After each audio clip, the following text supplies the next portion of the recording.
আসসালামু আলাইকুম এভরিওয়ান। আমাদের দেশে গরু মাংসের রেসিপির মধ্যে গরু মাংসের কালাবোনা আর মেজবানি মাংস, গরু মাংসের চুইজাল আর এই হাঁড়িতে মাটির হাঁড়িতে গরু মাংসের রেসিপি খুব জনপ্রিয়। আসলে এই রেসিপিগুলো যারাই টেস্ট করে তারাই আসলে একদম ভক্ত হয়ে যায় এই রেসিপি। আজকে আমি আপনাদের দেখাবো একদম অথেন্টিক ওয়েতে মাটির হাঁড়ি কিভাবে রাঁধুনি গরু মাংসের মশলা। এখানে 1 কেজি গরু মাংস নিয়ে নিয়েছি। 1 কেজি গরু মাংসটা আমি হাড়যুক্ত মাংস নিয়েছি, কারণ এই রেসিপিটা আসলে হাড়যুক্ত মাংস দিয়ে খুব বেশি খেতে ভালো লাগে।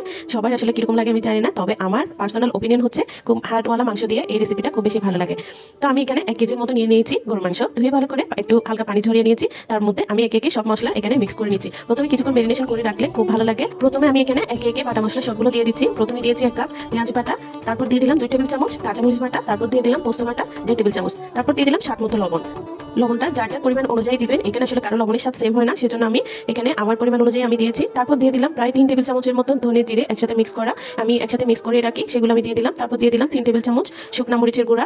শুকনা মরিচের গুঁড়াটা ঝালটা যার যেরকম রাখতে ইচ্ছে করে সেরকমই রাখবেন। আসলে এই অথেন্টিক হইতে এটা একটু ঝাল হলে ভালো লাগে। দিয়ে দিলাম 1.5 টেবিল চামচ হলুদের গুঁড়া, দিয়ে দিলাম 1 চা চামচ গরম মশলা গুঁড়া। গরম মশলা গুঁড়াটা প্যাকেটেরটাও ইউজ করতে পারেন, আবার বাসায় রেডি করাটাও ইউজ করতে পারেন। তারপর দিয়ে দিলাম রাঁধুনি গরু মাংসের একটা মশলার প্যাকেট, আমি ফুল দিয়ে দিয়েছি। এখানে 1 কেজি মাংসের ইনগ্রেডিয়েন্টস আছে, সেজন্য আমি এখানে ফুল দিয়ে দিয়েছি। এরপর এখানে আমি চুলায় তুলে দিয়েছি মাটির হাঁড়ি। মাটির হাঁড়িতে রান্নাটা আসলে অসাধারণ হয়, সেজন্য আমি আজকে এই রেসিপিটা আপনাদের সাথে শেয়ার করতে যাচ্ছি। আমার রেসিপি অবশ্যই ফলো করে দেখবেন, আশা করি সবার খুব ভালো লাগবে। এখানে আমি সরিষার তেল দিয়েছি 1 কাপের মতো। 1 কাপ সরিষার তেল দিয়ে গরম মশলা দিয়েছি, আস্ত গরম মশলা দিয়েছি, তেজপাতা, এলাচ, দারচিনি এগুলো দিয়ে একটু করে গরম করে আমি এর মধ্যে দিয়ে দিলাম ম্যারিনেট করা গরু মাংসগুলো। এই রান্নাটা সরিষার তেল দিয়ে আসলে খুব ভালো লাগে, যেহেতু আমি আস্ত রসুন ইউজ করবো, তখন দেখা যাবে এটার একটা আচারি আচারি ফ্লেভার আসে। আসলে সত্যি খুব ভালো হয়েছে এই রেসিপিটা।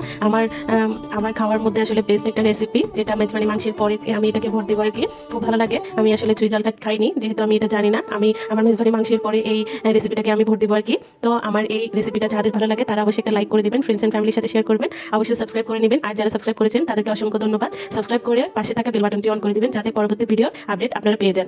তো আমি এখানে গরু মাংসটা কষিয়ে কিছুক্ষণ এর মধ্যে একটু ঢাকা দিয়ে দিয়েছিলাম। ঢাকা দেওয়ার পরে আর একটু ঢাকনাটা উল্টিয়ে 10 মিনিট পরে আমি একটু নাড়াচাড়া করে দিচ্ছি, যাতে আসলে এই হাঁড়ির রান্নাটা একদম হাঁড়িটা গরম হতে একটু সময় লাগে, তবে যখন গরম হয়ে যায় তখন দেখা যায় নামানোর পরেও আরও 10 মিনিটের মতো বয়েলড হতে থাকে।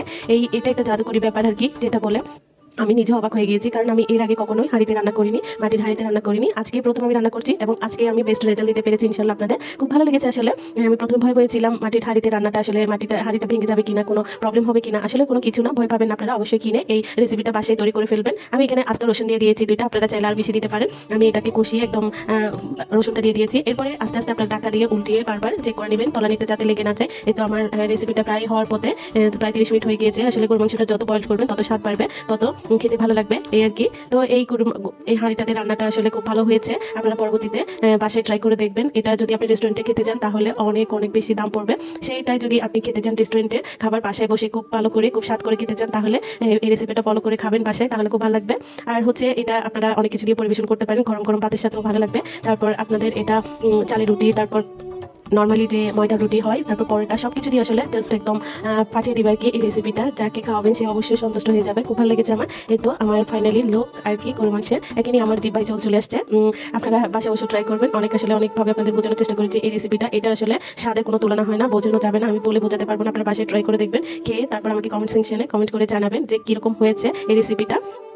গরম গরম গরু মাংসটা আসলে রেডি হয়ে গিয়েছে হাঁড়িতে। এই প্রথম রান্না করেছিলাম। আসলে আমার হাঁড়িটা কিন্তু অনেক বড় ছিল, সেজন্য 1 কেজি গরু মাংস একদম তলানিতে গিয়ে ঠেকেছে আর কি, যেটা বলে। যাই হোক, স্বাদের কোনো তুলনা হয় না। সেটা স্বাদ, অতিরিক্ত স্বাদ নিয়ে যদি 1 পিস খান সেটাও কিন্তু তৃপ্তি ভরে খাওয়া হয় আর কি। যদি বেশি খান অতৃপ্তি ভরে, স্বাদ না হলে সেটা অতৃপ্তিতাই রয়ে যায় আর কি। তো আমি আপনাদের একটু দেখালাম কতই আমি লাগছে, খুব আসলে স্বাদ হয়েছে। আপনারা ট্রাই করবেন বাসায় অবশ্যই। আর ভালো থাকবেন সবাই। আজ পর্যন্ত, পরবর্তী ভিডিওর আমন্ত্রণ জানিয়ে আল্লাহ হাফেজ।